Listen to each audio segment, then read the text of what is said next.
ಸ್ನೇಹಿತರ welcome back to Mahi masters YouTube channel. ನಾನು ನಿಮ್ಮ ಮಹಿಗೌಡ ಮಾತಾಡ್ತಿರೋದು. KCET 2025 ವಿದ್ಯಾರ್ಥಿಗಳಿಗೆ KA ಕಡೆಯಿಂದ ಕೊನೆಗೂ ಗುಡ್ ನ್ಯೂಸ್ ಆದ್ರೆ ಬಂದಿದೆ. ಈ ಒಂದು ಗುಡ್ ನ್ಯೂಸ್ ಕೇಳಿದ ಆದ್ಮೇಲೆ ನಿಮ್ಗೆಲ್ರಿಗೂ ಖಂಡಿತವಾಗ್ಲೂ ಖುಷಿ ಆಗುತ್ತೆ. ಸಾಕಷ್ಟು ಸ್ಟೂಡೆಂಟ್ಸ್ ಅಲ್ಲಿ ಇದ್ದಂತಹ ಒಂದು ಡೌಟ್ ಬಗ್ಗೆ KA ಕಡೆಯಿಂದ ಒಂದು ಕ್ಲಾರಿಫಿಕೇಶನ್, ಒಂದು ಗುಡ್ ನ್ಯೂಸ್ ಅನ್ನ ಕೊಟ್ಟಿರುವಂತದ್ದು. So many number of students ತುಂಬಾ ತಲೆ ಕೆಡ್ಸ್ಕೊಂಡಿದ್ರು. ಆ ಅಪ್ಡೇಟ್ ಬಗ್ಗೆ ಕಂಪ್ಲೀಟ್ ಆಗಿ ತಿಳಿಸ್ಕೊಡ್ತೀನಿ. ಅದಕ್ಕಿಂತ ಮುಂಚೆ ಚಾನಲ್ಗೆ ಫಸ್ಟ್ ಟೈಮ್ ವಿಸಿಟ್ ಮಾಡಿದ್ರೆ ಅಥವಾ ಇನ್ನೂ ಸಬ್ಸ್ಕ್ರೈಬ್ ಮಾಡ್ಕೊಂಡಿಲ್ಲ ಅಂತ ಅಂದ್ರೆ ಈ ಕೂಡಲೇ ಚಾನಲ್ಗೆ ಲೈಕ್ ಅನ್ನ ಮಾಡಿ, ಹಾಗೇನು ಮರೀದೆ ಸಬ್ಸ್ಕ್ರೈಬ್ ಅನ್ನ ಮಾಡ್ಕೊಳ್ಳಿ. ಈಗ ಸಬ್ಸ್ಕ್ರೈಬ್ ಮಾಡ್ಕೊಂಡಿದ್ದೀರಾ ಅಂತ ಅಂದ್ರೆ ಮುಂದೆ ಬರುವಂತಹ ಎಲ್ಲ ರೀತಿಯ ಇಂಪಾರ್ಟೆಂಟ್ ಕೌನ್ಸಿಲಿಂಗ್ ಅಪ್ಡೇಟ್ಸ್ ಜೊತೆಗೆ ಸ್ಕಾಲರ್ಶಿಪ್ ಅಪ್ಡೇಟ್ಸ್ ಅನ್ನ ಪಡ್ಕೋತೀರಾ. ಮೊದಲಿಗೆ ನೀವು KA ವೆಬ್ಸೈಟ್ ಗೆ ವಿಸಿಟ್ ಮಾಡಿ. ಈ ಒಂದು KA ವೆಬ್ಸೈಟ್ ಅಲ್ಲಿ ಪ್ರವೇಶ ಮೇಲೆ ಕ್ಲಿಕ್ ಮಾಡಿದ್ರೆ ಇಲ್ಲಿ ನಿಮಗೆ UGCET 2025 ಅಂತ ಕಾಣಿಸುತ್ತೆ. ಅದರ ಮೇಲೆ ಕ್ಲಿಕ್ ಮಾಡಿ ಕೂಡಲೇ ಸಹ ನಿಮಗೆ ಸ್ಕ್ರೀನ್ ಈ ರೀತಿ ಆದ್ರೆ ಡಿಸ್ಪ್ಲೇ ಆಗುತ್ತೆ.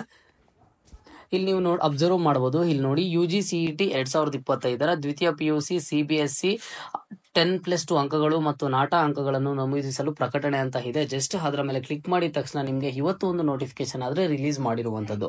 ಸೊ ಇಲ್ಲಿ ಮಾರ್ಕ್ಸ್ ಎಂಟ್ರಿ ಬಗ್ಗೆ ಸ್ಟೂಡೆಂಟ್ಸ್ ಗೆ ತುಂಬಾ ಡೌಟ್ ಆದ್ರೆ ಇತ್ತು. ಅಂಡ್ ಹಾಗೆ ನಾನು ಪ್ರೀವಿಯಸ್ ವಿಡಿಯೋದಲ್ಲಿ ಒಂದು ಅಪ್ಡೇಟ್ ಮಾಡಿ ತಿಳಿಸ್ಕೊಟ್ಟಿದ್ದೆ. ಆ ಒಂದು ಅಪ್ಡೇಟ್ ಅಲ್ಲಿ ನಾನು ನಿಮ್ಗೆ ಏನೊಂದು ಇನ್ಫಾರ್ಮೇಶನ್ ಅನ್ನು ಕೊಟ್ಟಿದ್ದೆ. ಆ ಒಂದು ಇನ್ಫಾರ್ಮೇಶನ್ ರಿಲೇಟೆಡ್ KA ಕಡೆಯಿಂದಾನೇ ಒಂದು ಕ್ಲಾರಿಟಿ ಬರುತ್ತೆ, ಒಂದು ಕನ್ಫರ್ಮೇಶನ್ ಬರುತ್ತೆ ಅಂತ ಹೇಳಿದ್ದೆ.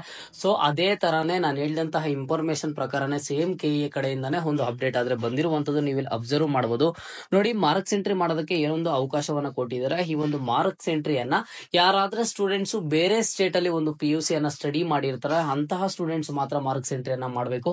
ಅದನ್ನ ಬಿಟ್ರೆ ಕರ್ನಾಟಕದಲ್ಲಿ ಸ್ಟಡಿ ಮಾಡಿರುವಂತಹ ಸ್ಟೂಡೆಂಟ್ಸ್, ಫ್ರೆಶರ್ಸ್ ಆಗಿರ್ಬೋದು, ರಿಪೀಟರ್ಸ್, ಡ್ರಾಪರ್ ಸ್ಟೂಡೆಂಟ್ಸ್ ಅಥವಾ ಕರ್ನಾಟಕ ಸ್ಟೇಟ್ ಅಲ್ಲಿ ಸ್ಟಡಿ ಮಾಡಿರುವಂತಹ CBSE ಸ್ಟೂಡೆಂಟ್ಸ್, ICSE ಸ್ಟೂಡೆಂಟ್ಸ್ ಆಗ್ಲಿ ಯಾರೂ ಸಹ ಒಂದು ಮಾರ್ಕ್ಸ್ ಎಂಟ್ರಿ ಮಾಡುವಂತ ಅವಶ್ಯಕತೆ ಇಲ್ಲ ಅಂತ ಹೇಳ್ಬಿಟ್ಟು ಇಲ್ಲಿ ಕ್ಲಿಯರ್ ಕಟ್ ಆಗಿ ತಿಳಿಸ್ಕೊಟ್ಟಿದ್ದಾರೆ. ಸೊ ನೀವು ಈ ನೋಟಿಫಿಕೇಶನ್ ಬೇಕಿದ್ರೆ ಮತ್ತೊಂದ್ಸಲಿ ಕೂತ್ಕೊಂಡು ಆರಾಮಾಗಾದ್ರೆ ಓದಿ.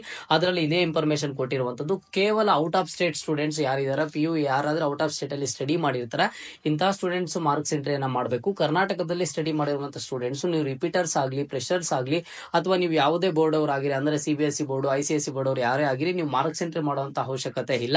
ನಿಮ್ಮ ಎಲ್ಲಾ ಒಂದು ಮಾರ್ಕ್ಸ್ ಅನ್ನು ಸಹ KA ಅವರು ನಿಮ್ಮ ಒಂದು ಬೋರ್ಡ್ಸ್ ಕಡೆಯಿಂದಾನೇ ಪಡ್ಕೋತಾರೆ.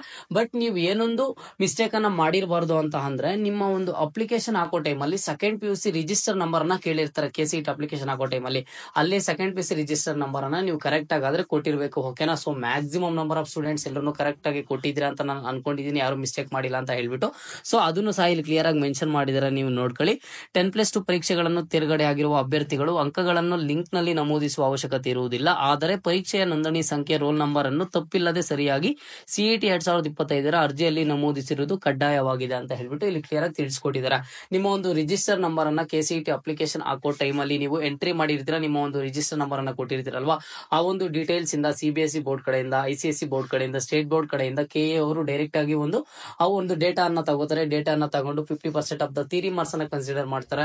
ಅಂಡ್ ನೀವು KCET ಎಕ್ಸಾಮ್ ಏನ್ ಬರ್ದಿದ್ದೀರಾ ಅದ್ರದ್ದು 50% ಆಫ್ ದಿ KCET ಎಕ್ಸಾಮ್ ಅನ್ನ ಕನ್ಸಿಡರ್ ಮಾಡಿ ನಿಮ್ಮ ಒಂದು ರ್ಯಾಂಕಿಂಗ್ ಅನ್ನಾದ್ರೆ ಅನೌನ್ಸ್ ಮಾಡ್ತಾರೆ. ಓಕೆನಾ? ತುಂಬಾ ಸ್ಟೂಡೆಂಟ್ಸ್ ಇದ್ರ ಬಗ್ಗೆ ಡೌಟ್ಸ್ ಅನ್ನ ಕೇಳ್ತಾನೆ ಇದ್ರು. ಡ್ರಾಪರ್ ಸ್ಟೂಡೆಂಟ್ಸ್ ಅಂತೂ ಅಂದ್ರೆ ರಿಪೀಟರ್ ಸ್ಟೂಡೆಂಟ್ಸ್ ಏನಿರ್ತಾರೆ ಇಂತಹ ಸ್ಟೂಡೆಂಟ್ಸ್, ನಾವು ಈ ವರ್ಷ ಮಾರ್ಕ್ಸ್ ಎಂಟ್ರಿ ಮಾಡ್ಬೇಕಾ ಬೇಡವಾ ಅಂತ ಕೇಳ್ತಿದ್ದಾರೆ. ಯಾಕಂತಂದ್ರೆ ಲಾಸ್ಟ್ ಇಯರ್ ಕೆಲವೊಂದಿಷ್ಟು ಸ್ಟೂಡೆಂಟ್ಸ್ ಮಾರ್ಕ್ಸ್ ಎಂಟ್ರಿಯನ್ನ ಮಾಡಿದ್ರು, CBSE ಬೋರ್ಡ್ ಅವರು, ICSE ಬೋರ್ಡ್ ಅವರು. ಸೊ ಹಾಗಾಗಿ ಕೇಳ್ತಿದ್ರು. ಈ ವರ್ಷ ಔಟ್ ಆಫ್ ಸ್ಟೇಟ್ ಸ್ಟೂಡೆಂಟ್ಸ್ ಅಷ್ಟೇ ಮಾರ್ಕ್ಸ್ ಎಂಟ್ರಿಯನ್ನ ಮಾಡಬೇಕು, ಬೇರೆ ಯಾರು ಮಾಡುವಂತ ಅವಶ್ಯಕತೆ ಆದ್ರೆ ಇಲ್ಲ. ಓಕೆನಾ?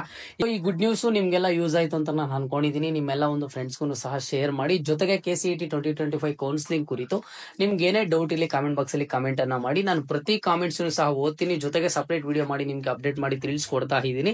ನೀವು ಬೇಕಿದ್ರೆ ಚಾನಲ್ ಅಲ್ಲಿ ಚೆಕ್ಔಟ್ ಮಾಡಬಹುದು. ನಿಮ್ಮ ಒಂದು ಕೌನ್ಸಿಲಿಂಗ್ ಕುರಿತು ಏನೇ ಡೌಟ್ ಇರಲಿ ನಾನು ಖಂಡಿತವಾಗ್ಲೂ ಸಹ ಸಪರೇಟ್ ವಿಡಿಯೋ ಮಾಡಿ ಅಪ್ಡೇಟ್ ಮಾಡಿ ತಿಳಿಸ್ತಾನೆ ಇರ್ತೀನಿ. ಎಲ್ಲ ವಿಡಿಯೋಸ್ ಯೂಸ್ಫುಲ್ ಆಗಿರುತ್ತೆ. ಪ್ರತಿಯೊಂದು ವಿಡಿಯೋನು ಮಿಸ್ ಮಾಡದೆ ವಾಚ್ ಮಾಡಿ, ನಿಮ್ಮ ಫ್ರೆಂಡ್ಸ್ಗೂ ಶೇರ್ ಮಾಡಿ.